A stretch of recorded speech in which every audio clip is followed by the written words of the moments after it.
America சென்றடைந்த முதலமைச்சர் ஸ்டாலினுக்கு உற்சாக வரவேற்பு அளிக்கப்பட்டது. தமிழ்நாட்டிற்கு தொழில் முதலீடுகளை ஈர்ப்பதற்காக முதலமைச்சர் மு.க.ஸ்டாலின் சென்னையிலிருந்து துபாய் சென்று அங்கிருந்து அமெரிக்காவின் சான் பிரான்சிஸ்கோவிற்கு சென்றடைந்தார். முதலமைச்சர் ஸ்டாலினுக்கு தமிழக தொழில்துறை அமைச்சர் டி.ஆர்.பி. ராஜா, முன்னாள் மத்திய அமைச்சரும் நடிகருமான நெப்போலியன் உள்ளிட்டோர் வரவேற்றனர்.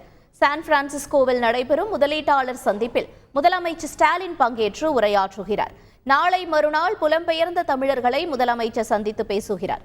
வரும் செப்டம்பர் 2ஆம் தேதி சான் பிரான்சிஸ்கோவிலிருந்து முதலமைச்சர் ஸ்டாலின் சிகாகோ செல்கிறார்.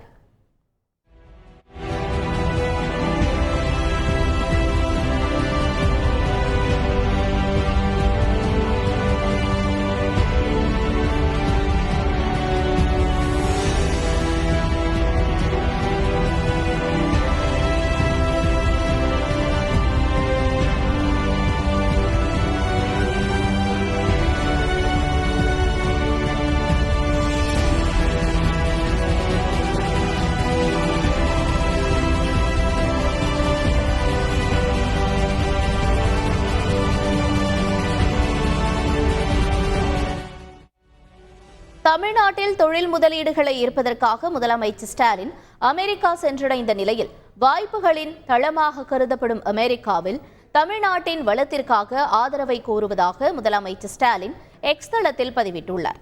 இதனிடையே முதலமைச்சர் ஸ்டாலினின் அமெரிக்க வருகையை சுட்டிக்காட்டி தமிழக தொழில்துறை அமைச்சர் டி.ஆர்.பி. ராஜா எக்ஸ் தளத்தில் வெளியிட்டுள்ள பதிவில் கழுகு வந்திறங்கியதாக குறிப்பிட்டிருக்கிறார்.